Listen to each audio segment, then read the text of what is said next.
Hi, Chris Newman here. Let's talk further about the Treaty of Waitangi from the viewpoint of logic, rhetoric and grammar. This time we're going to investigate what is called the confusion of categories, because what the treaty is and what is not should not be confused. Today we have a lot of people confused with what it is not, and they think that's what it is. And they're really making a big mess of things. So let's explain from the grassroots level, social level, about in 1840, the state or condition of the Maori chiefs and tribes, and that of Queen Victoria and her subjects. Let's start at the base social level, which is the individual. Yes, there were individuals.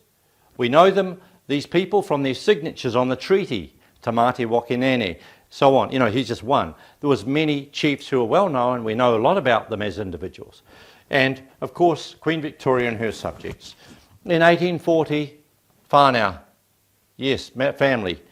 Maori tribal society had its own family structures. Same with the British society. We had families, we had our names, family names, everything. Next, sub-tribe. Yes, hapu. We have sub-tribes. If you look at the Scottish people, they're very famous. The different clans, Stuart, Macpherson, the Irish clans, Dennehy, Lawless, so on. Clan themselves, yes, there was Maori clans. This is all in the genealogy. And we also have our family trees, and we fit into those on the western side. Now, the community, no. There was no community level organised reality in Maoridom, whereas in our society, you might say the Queen Victoria and her subjects, yes, there was community level organisations. You can think of those, that could be the local church parish, it could be the scouting movement. There was, well, that didn't exist in 1840, but you know what I mean, there was community level, that could be sports, rugby teams, all kinds of things. Society collectives, they didn't have any of those established in New Zealand under the Maori system. We had many in the British one, in the English system, and the British running right through. It could be, the unions, workers' unions, it could be all kinds of arrangements, gardeners, different associations. Now, the province, no such a thing. We had provinces established to run the whole, estates and areas together. Even through them went canals and roadways. All these things were well organised and developed.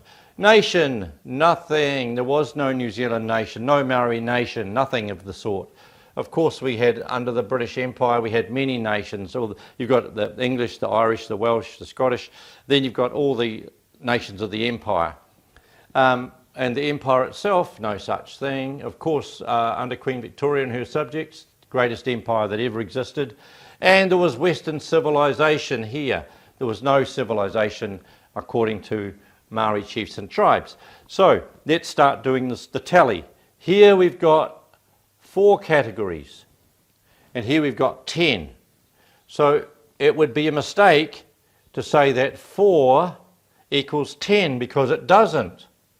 There are 10 categories here, from individual up to civilization, and here we've got under the Maori chiefs and tribes, you've got an individual up to clan or tribal level, the rangatira. There is no way that a rangatira could exist on the same level as the Queen or any of these other levels that we have. So to try and assert rangatiratanga, as many do now, at the national level, is to confuse the categories. It's a rhetorical trick. It is dishonest. It is either being done for deceit, or the people doing it are ignorant, either or. Either case, it's wrong. If you're ignorant and you're leading others deeper into ignorance, you need to be corrected. If you're deceiving others and creating deceit and pretending that this Maori chiefs and tribes is equivalent to Queen Victoria and her subjects, you're committing another crime of deceit, or you don't understand categories. It's a categorical error. It's a bit like confusing a Maori waka with 60 or 80 warriors paddling away furiously with Queen Victoria's Royal Navy ship of the line which say one of those with 80 guns is quite capable of blowing anything out of the water. It's got 300-400 highly skilled sailors on board. It can go all around the world, down to Antarctica, right up to the Arctic, anywhere, for years at sea if necessary. Compared to a waka, there is no comparison. There is no comparison between a waka and a royal ship of the line, between the Maori chiefs and tribes and Victoria and her subjects, according to their level.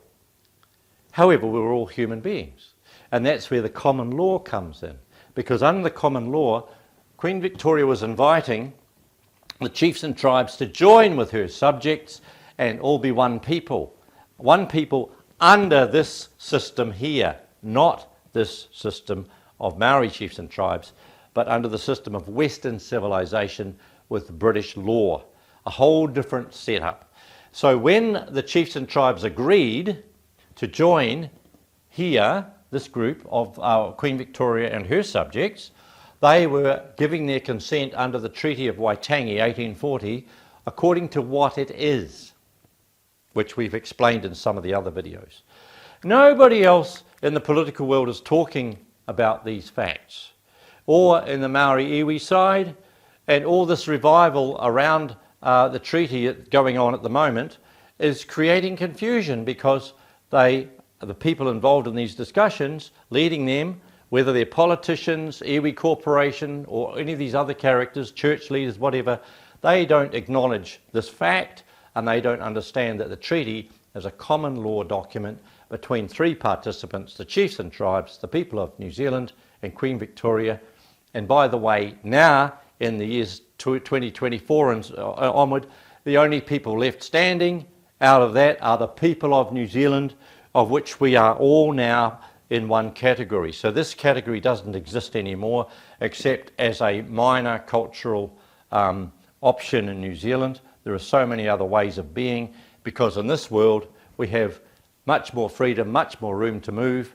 And let's not confuse the past situation and what changed in 1840 with what we are dealing with now, which is this world of modernity has arrived in New Zealand long ago and is now very well established, and there is no point in pretending about what the treaty isn't. We have to deal with what it is. Thank you. Chris Newman here. And one last plug for my book, The Fraud, Plunder, Treason and Our Treaty, available at newmanpress.com, and these matters are discussed in much greater detail in my book. Thank you for your attention.